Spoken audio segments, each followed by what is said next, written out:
கண்ணியமிக்க முஃமினீன்களே, அல்லாஹ்வுடைய நல்லடியார்களே, புனிதம் நிறைந்த ரமலானுடைய மாதத்திலே நிறைய அமல் செய்ய வேண்டிய காலகட்டத்திலே அல்லாஹ்வுக்கு பொருத்தமான முறையில் அல்லாஹ்வுக்கும் நமக்குமான உறவுகளை தனிப்பட்ட வாழ்க்கையை சரி செய்வதன் மூலமாக ரப்புல் ஆலமீன் அல்லாஹ் தஆலா நம்முடைய வாழ்க்கையின் எல்லா கஷ்டங்களை விட்டும் அல்லாஹ் நம்மை தூரமாக்கி வைப்பானாக.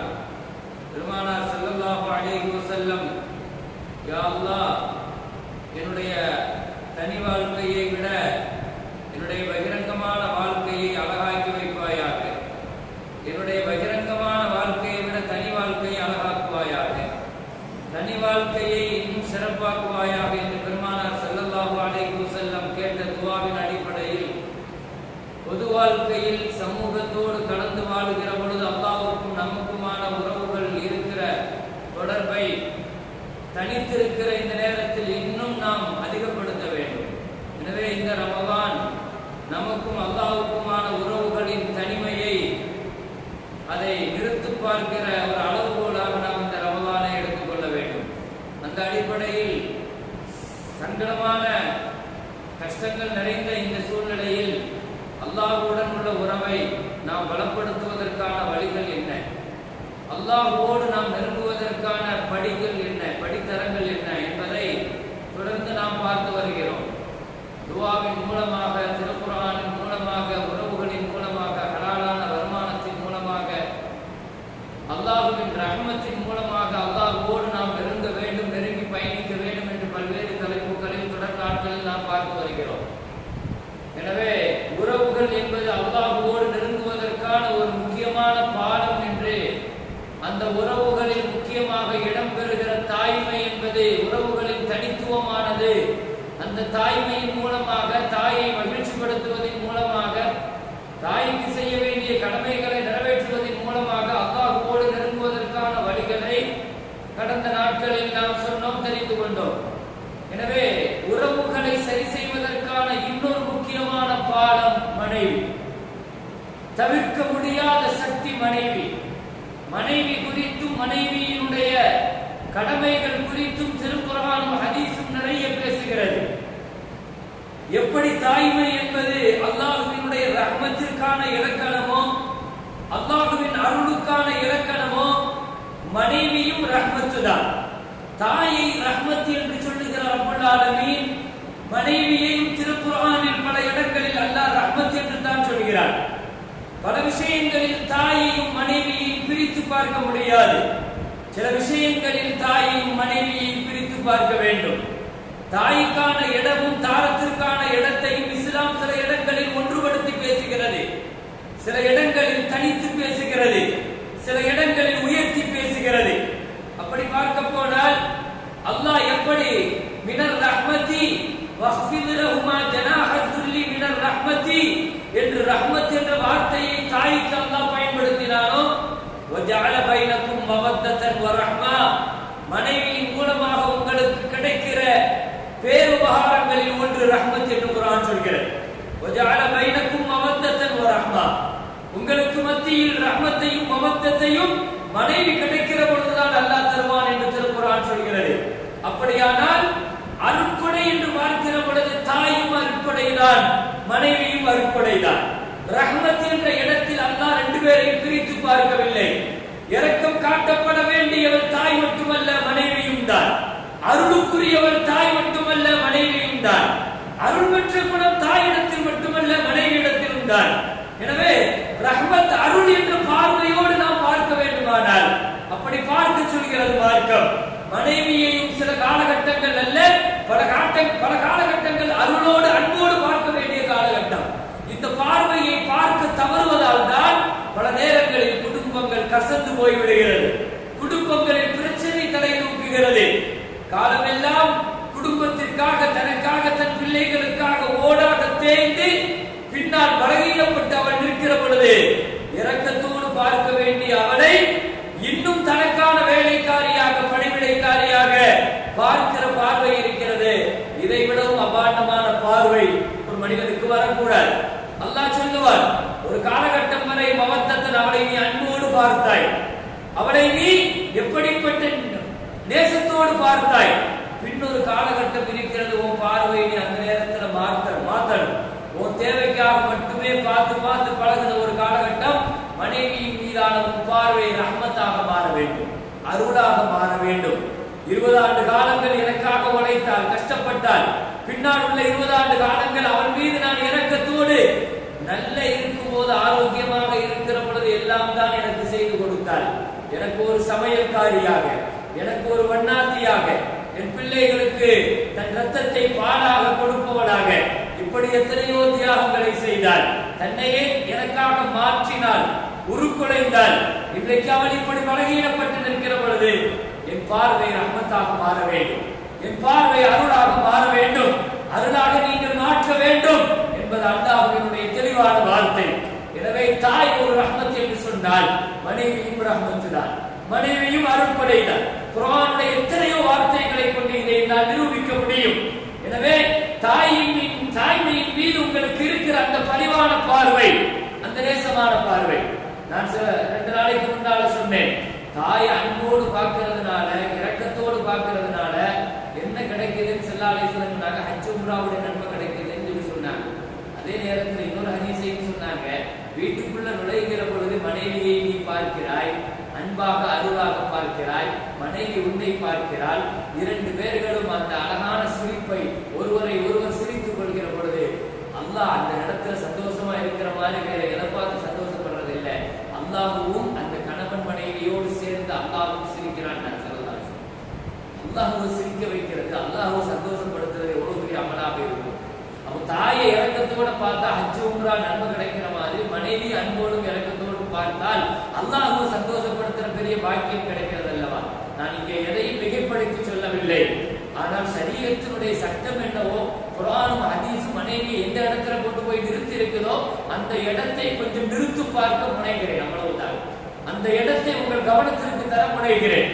தாயோடு ஒப்பிட்டு பல இடங்களில் அல்லாஹ் குர்ஆனில் பல இடங்களில் பேசுவார். தாய்க்கும் தாரத்திற்கும் உள்ள வித்தியாசத்தை பல இடங்களில் அல்லாஹ் வேறுபடுத்தி காட்டுவார். ரஹ்மத் என்ற பார்வையில் அருள் செய்யப்பட வேண்டியவர்கள் என்ற பார்வையில் 2 பேர்களும் ஒன்றுதான் என்று குர்ஆன் சொல்கிறது.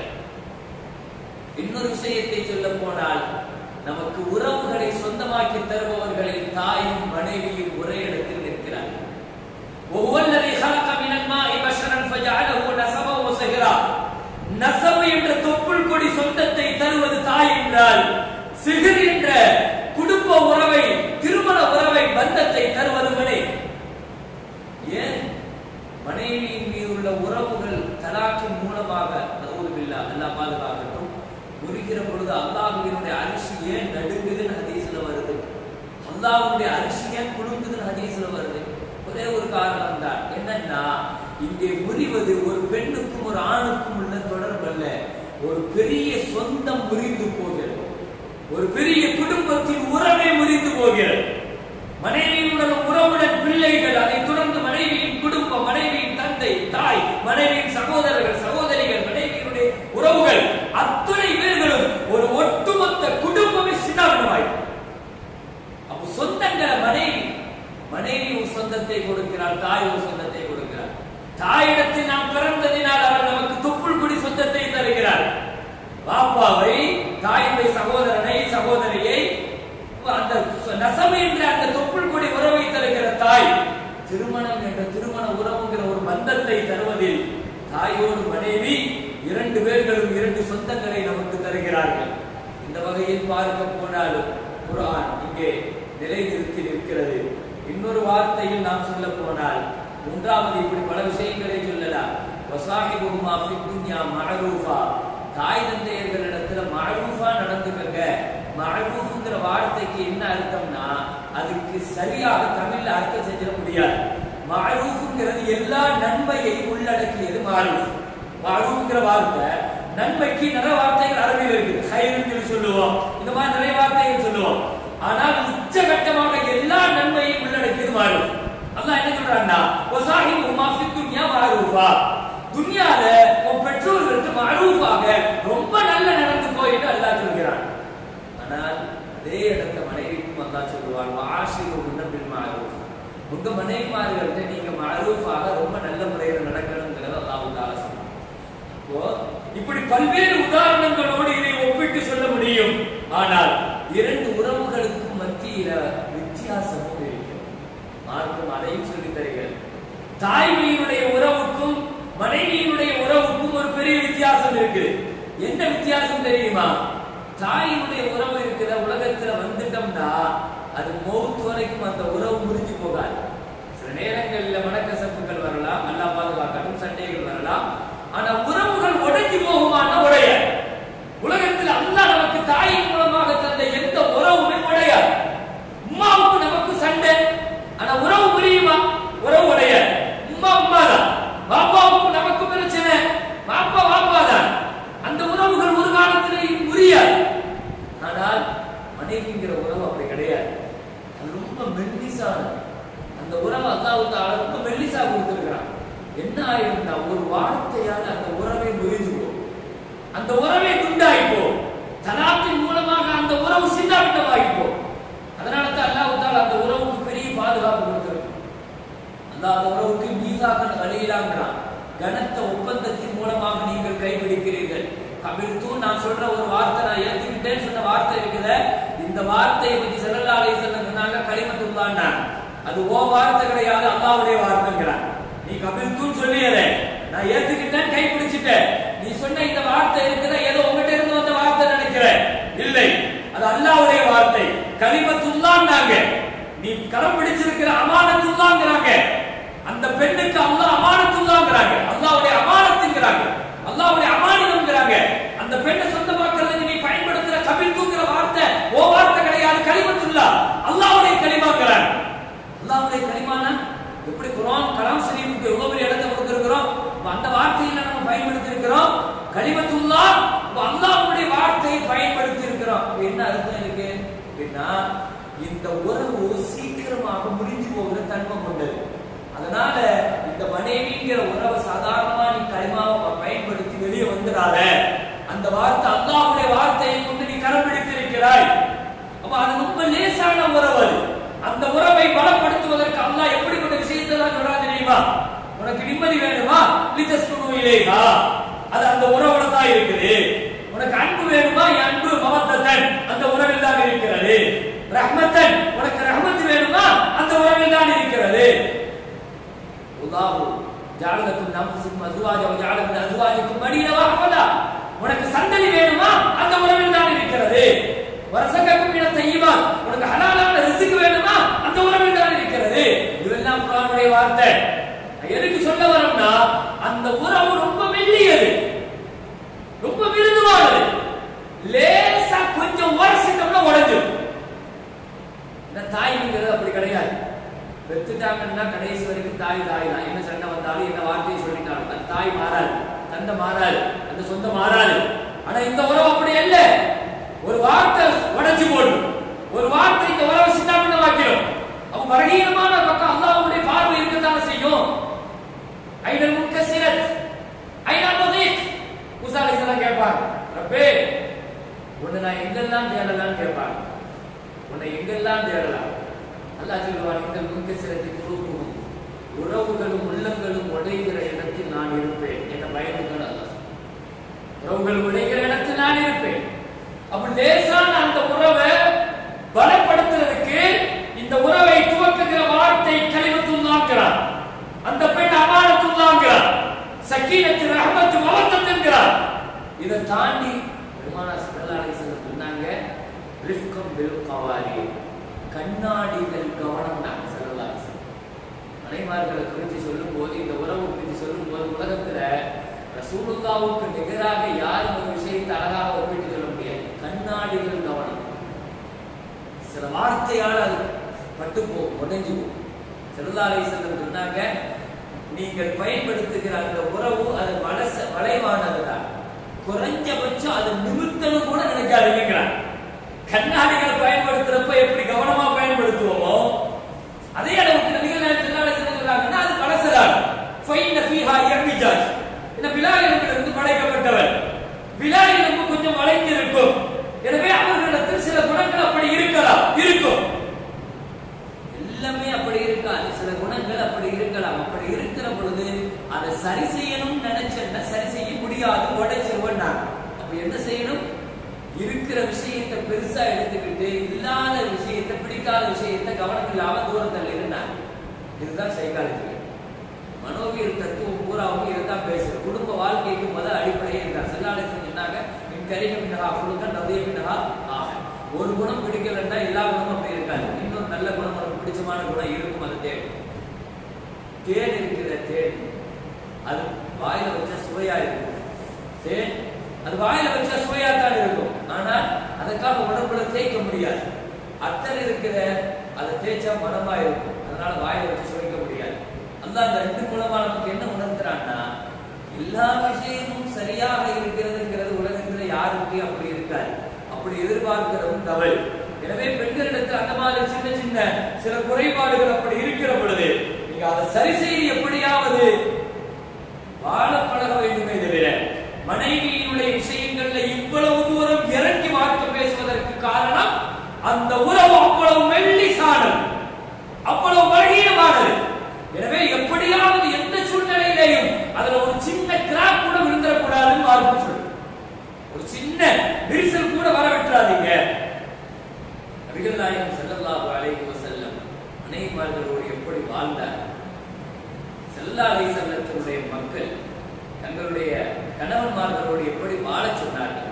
இப்படியெல்லாம் ஹதீஸ் ஷரீஃபில் பெருமானார் ஸல்லல்லாஹு அலைஹி வஸல்லத்துடைய வாழ்க்கையோடு நாம் பார்க்கிற பொழுது கண்ணியமிக்க முஃமினீன்களே, நிறைய பாடங்களும் படிப்பினைகளும் அதன் வழியாக நாம் பெற்றுக்கொள்வதற்கு நிறைய விஷயங்கள் உண்டு. அதற்கு ரசூலுல்லாஹி ஸல்லல்லாஹு அலைஹி வஸல்லம் மனைவிமார்களுடைய விஷயத்தில் நடந்து கொள்கிற அல்லது இறங்கி போகிற அந்த விஷயங்களை எல்லாம் பார்க்கிற பொழுது நம்முடைய குணங்களை நம்மால் மாற்றிக்கொள்ள முடியும். வணக்கங்கள் என்பது என்ன என்பதை பெருமானார் ஸல்லல்லாஹு அலைஹி வஸல்லம் மனைவிமார்களுடைய ஹக்குகளோடு ஒப்பிட்டு பார்க்கிற பொழுது இதற்கு நிகரான வணக்கம் இல்லைன்னு சொல்லியிருக்கிறார். இரவு நேரத்தில் எழுந்திருச்சு தொழுகிற பொழுது ஆயிஷா நாயகி ஸல்லல்லாஹு அலைஹி வஸல்லம் கேட்பாங்க, தஅீனி யா ஆயிஷா, ஆயிஷாவே நான் தஹஜ்ஜத் தொழலாம்னு நினைக்கிறேன், எனக்கு நீ அனுமதி கொடுக்கிறியா அப்படின்னு கேட்கிறாங்க ஸல்லல்லாஹு அலைஹி வஸல்லம். தொழுவதற்காக அனுமதி கேட்கிறார்கள் நபிகள் நாயகம் ஸல்லல்லாஹு அலைஹி வஸல்லம். ரமலானுடைய மாதத்துல இத்திகாஃப் இருக்க போறேன்னு சொன்ன உடனே ஒரு மனைவி ஆயிஷா ரலியல்லாஹு அன்ஹா வந்து ரசூலுல்லாஹ்ட்ட கேட்டாங்க, உங்களோடு நாம இத்திகாஃப் இருக்கணுமான்னு கேட்கிறாங்க. ஸல்லல்லாஹு அலைஹி வஸல்லம் சரி இருங்கன்ட்டாங்க. ஆயிஷா நாயகி இதை போய் எல்லா மனைவிமார்கள்ட்டே போய் சொல்ல, நபி ஸல்லல்லாஹு அலைஹி வஸல்லம் அனுமதி கொடுத்தது ஆயிஷாவுக்கு மட்டும்தான். ஆனா ஆயிஷா நாயகி எல்லா மனைவிமார்கள்ட்டையும் சொல்ல, பள்ளிவாசலுக்கு உள்ள ரசூலுல்லாஹ் வராங்க, 11 கூடாரங்கள் பள்ளிவாசலுக்குள்ள இத்திகாஃப்க்காக. அப்ப என்ன செய்யும் ஸல்லல்லாஹு அலைஹி வஸல்லம்? ஆயிஷா நாயை கூப்பிட்டு நான் உனக்கு மட்டும்தான் அனுமதி தந்தேன்னு பேசணும். ஆனால் மா மரபணி ஒலா கஹரணி ஒலா சத்தரணி. ஆயிஷா நாயை சொல்லுவாங்க, ஸல்லல்லாஹு அலைஹி வஸல்லம் கடிந்து கடுமையா பேசுனது கிடையாது, திட்டியது கிடையாது, என்ன அடிச்சது கிடையாது, ஏன் இப்படி செஞ்சேன்னு கூட கேட்டது கிடையாது. ஆயிஷா நாய் இது ரசூல் ஸல்லல்லாஹு அலைஹி வஸல்லத்துடைய பண்புங்கிறாங்க. மனைவிமார்கள்ட்ட இவ்வளவு விருதுவாங்க. பல நேரங்கள்ல என்ன பெண்கள்கிட்ட போராடி தங்களுடைய கருத்து தான் சரிங்கிற நிரூபிக்கிற குணம் இருக்கு. ஸல்லல்லாஹு அலைஹி வஸல்லம் சொன்னாங்க, கண்டிப்பாக அவங்கள்ட்ட இந்த குணம் இருக்கும். தவறாகவே இருந்தாலும் கூட அவங்க செஞ்சது சரிங்கிற நிரூபிக்கிற ஒரு சூழ்நிலையில அவங்க வாதாடுவாங்க. என்ன பல வார்த்தைகளை பேசி அவர்கள் வாதாடுகிற பொழுது ஸல்லல்லாஹு அலைஹி வஸல்லம் சொன்னாங்க, நான் ஒரு கட்டத்தில் அதை சொல்லுவேன், அடுத்த கட்டத்தில் நான் அப்படியே இறங்கி போயிருப்பேன். நாங்க ஸல்லல்லாஹு அலைஹி வஸல்லம் நபியே சொல்றாங்க, அவங்க ஆர்குமெண்ட் பண்ணி நிரூபிச்சு அந்த கருத்தை சரி காட்டுவாங்க. அல்லது நம்ம சரி எதையாவது சொன்னா அதுக்கு பதில சொல்லுவாங்க. பெருமானார் ஸல்லல்லாஹு அலைஹி வஸல்லம் பல நேரங்கள்ல அதை புரிந்து கொண்டு நடந்து கொள்கிற இந்த நெளிவு சுழிவுகள் மனைவியினுடைய ஹக்குகளை மிக துல்லியமாக நமக்கு நிறுத்தி காட்டுகிறது. மற்ற மனைவிமார்கள்ட்ட கேட்கணும், உங்களுக்கு யார் அனுமதி கொடுத்தான்னு கேட்டிருக்கணும். அல்லது ஆயிஷாட்ட உன்னை யார் மற்றவங்கள்ட்ட சொல்ல சொன்னான்னு கேட்டிருக்கணும். ரெண்டையுமே செய்யல. ஸல்லல்லாஹு அலைஹி வஸல்லம் சொன்னாங்க, இந்த வருஷம் நான் இத்திகாஃபி இருக்கல, ஒரு வருஷம் இத்திகாஃபி இருக்கல. அங்கே கொடுவதற்காக ஆயிஷாவிடம் அனுமதி கேட்கிறார்கள். மற்ற மனைவிமார்கள் புண்பட்டு விடுவார்கள் என்பதற்காக ஒரு வருஷம் நோன்புடைய இத்திகாஃபை நிறுத்தினார்கள். மறு வருஷம் 20 நாள் சேர்த்து வச்சாங்க. இத்திகாஃப் 20 நாள் சேர்த்து இருந்தாங்க. ஹஜ்ஜுக்கு போன பொழுது ஹஜ்ஜில 12வது நாள்ல மக்ரிபுக்கு முன்னால திரும்பி வரலாம். ஸல்லல்லாஹு அலைஹி வஸல்லம் வாழ்க்கையில செஞ்ச ஒரே ஹஜ் தான். அந்த ஒரு ஹஜ்ஜில மக்ரிபுல திரும்புறதுக்காக மனைவிமார்கள் எல்லாத்தையும் ரெடி பண்ணி மக்களை எல்லாம் ரெடி பண்ணி தயாராக இருக்கிற பொழுது மக்ரிபுக்குள்ள போகணும் என்று சொல்லுகிற நேரத்தில் ஹஜ்ரத் சஃபியா ரலியல்லாஹு அன்ஹா ரலியல்லாஹு அன்ஹா வாகனத்தில் ஏறும்போது கீழே விழுந்தார். புறப்படுவதற்கு தயார். அந்த நேரம் உங்களுக்கு தெரியும், ஹஜ்ஜுக்கு போனவங்களுக்கு அந்த 12வது நாள் எவ்வளவு வேக வேகமாக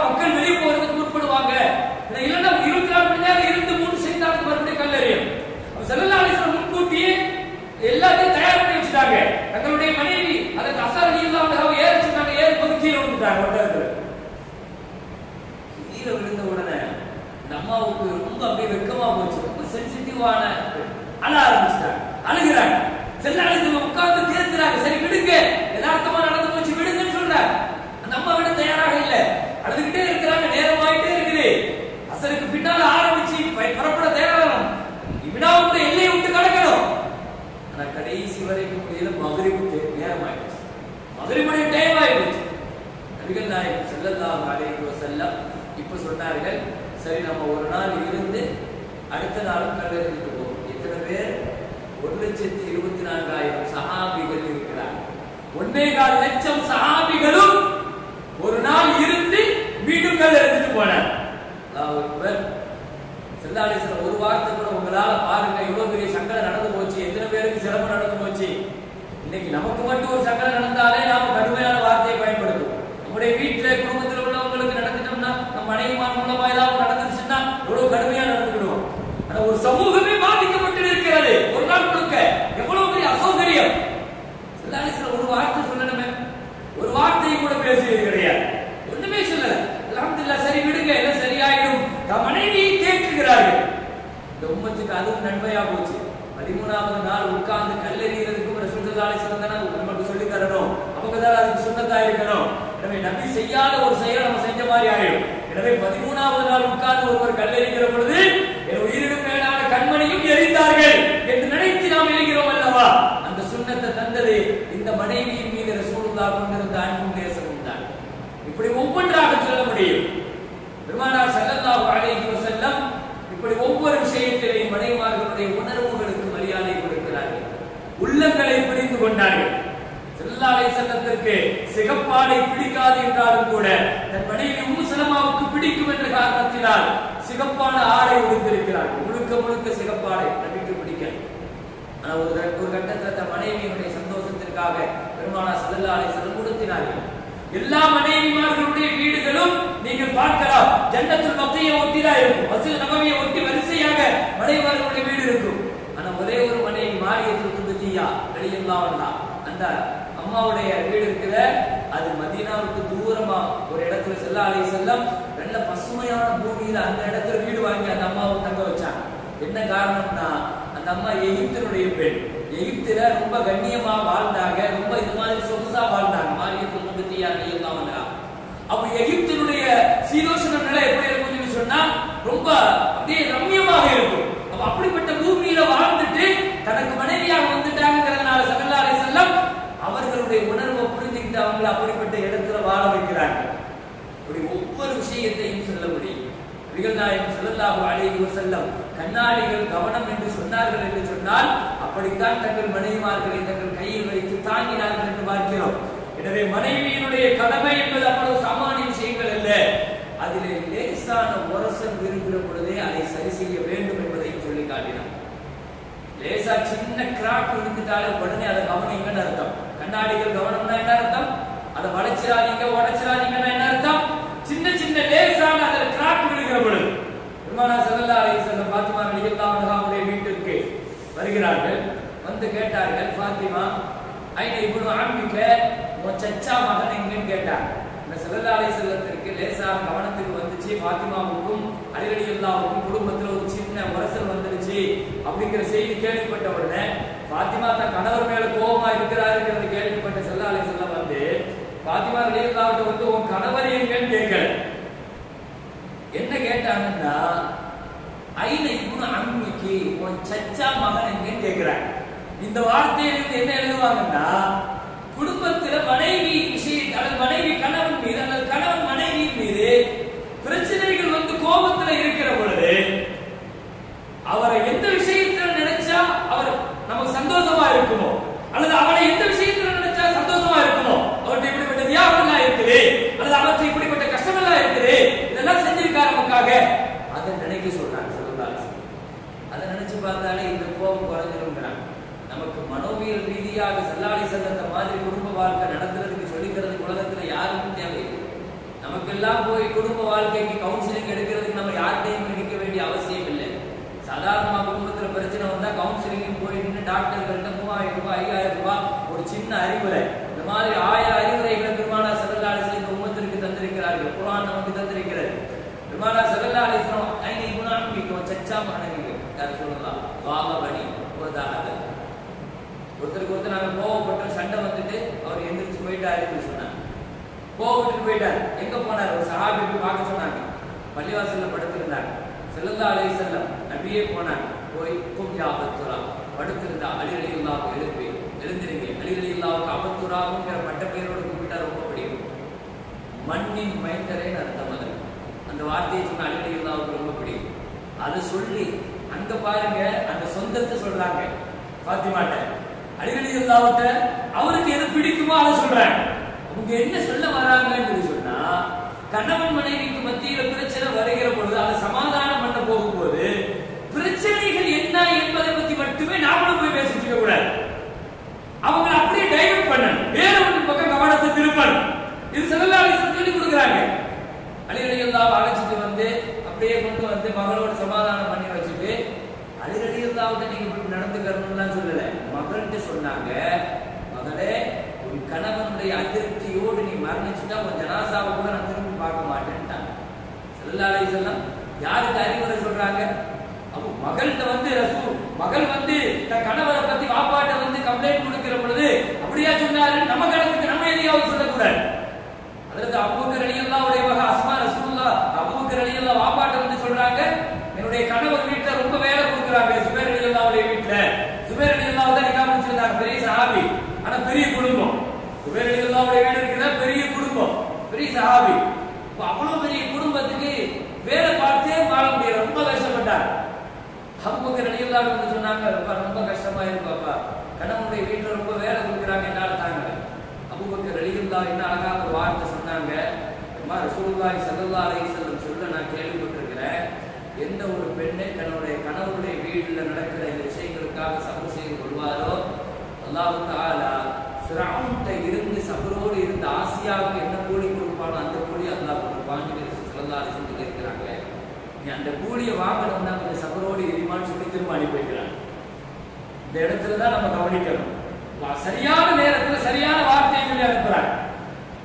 உலகத்திலேயே சிறந்த பெண்ணு சொல்லி அல்லாஹ் ஒரே ஒரு பெண்ணை தான் குர்ஆன்ல அல்லாஹ் சொல்றான், ஆசியா அம்மா. என்ன காரணம் தெரியுமா? அதுக்கு அடுத்து மரியம் அலைஹிஸ்ஸலாம் சொல்றான்.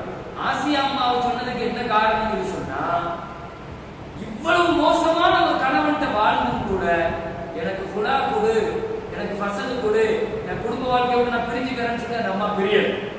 கஷ்டங்களை கொஞ்சம் சகித்து கொண்டார்கள். கணவன்மார்கள் ஃபிரௌனை விட மோசமானவங்களாக இருக்க போறது கிடையாது. அப்புறம் அபூபக்கர் ரலியல்லாஹு என்ன சொல்ல வராங்க, ஆசியா அம்மாவுக்கு கொடுத்த கூட என்ன தெரியுமா? ரப்பிபினி இந்தக பைத்தன் ஃபில் ஜன்னah. எல்லாரும் சொர்க்கத்தை கேட்பாங்க, அந்த சொர்க்கத்துல வீட்டை கேட்பாங்க. ஆசியா அம்மா அல்லாஹ்ட்ட கேட்ட துஆ என்ன தெரியுமா? குர்ஆன்ல அல்லாஹ் சொல்லுவார், ரப்பிபினி இந்தக பைத்தன் ஃபில் ஜன்னah. யா அல்லாஹ் உன் பக்கத்துல எனக்கு வீடு வேணும் அப்படின்னு கேட்டார். அல்லாஹ்வுக்கு பக்கத்துல வீட்டை கேட்டார். அல்லாஹ் கட்டி கொடுக்கிறதாக குர்ஆன் சொல்லுது. இந்த துஆ கபூலானதாக முஃபஸ்ஸிரீன்கள் எழுதுவார்கள். ஆசியா ரலியல்லாஹு அவங்களுடைய கூலியை அல்லாஹ் தஆலா கொடுக்கிறான் என்பதாக அபூபக்கர் ரலியல்லாஹு அவருடைய மகளுக்கு சொல்லி அனுப்புறார். எனவே ஸல்லல்லாஹு அலைஹி வஸல்லம் ஃபாத்திமா ரலியல்லாஹு அன்ஹாவுடைய விஷயத்துல எப்போ கணவனுக்கு செய்ய வேண்டிய ஹக்குகளை ஒரு மனைவியாக என்ன நிறைவேற்றணுங்கிற அந்த உரிமையை பற்றி ரசூலுல்லாஹி ஸல்லல்லாஹு அலைஹி வஸல்லம் சொல்லிக் கொடுக்கிறார்கள். இப்படி வரலாறு நெடுகிலும் ஒரு சிறந்த மனைவியாக அல்லது மனைவிக்கு கணவன் செய்ய வேண்டிய கடமைகள் என்ன, எப்படி நடந்து கொள்ள வேண்டும் என்ற அந்த உறவுகளினுடைய ஆழம் குறித்தும் அழுத்தம் குறித்தும் பெருமானார் ஸல்லல்லாஹு அலைஹி வஸல்லம் குர்ஆன் முழுக்க ரப்புல் ஆலமீன் அல்லாஹ் நிறைய இடங்களில் பேசுகிறான். தலைப்பு இன்னும் விரிவாகவும் விசாலமாகவும் செல்லும். இருந்தாலும் கூட அடுத்தடுத்த தலைப்பை நோக்கி பயணிக்க வேண்டும் அல்லது உறவுகளை இன்னொரு விஷயங்கள் குறித்து பார்க்க வேண்டும் என்ற அடிப்படையில் இனி நாம் பார்க்க இருக்கிற மிகப்பெரிய ஆளுமை தாய்மைக்கு பின்னால் மனைவிக்கு பின்னால் இன்னொரு தியாகத்தினுடைய மறு உருவம் மகள்.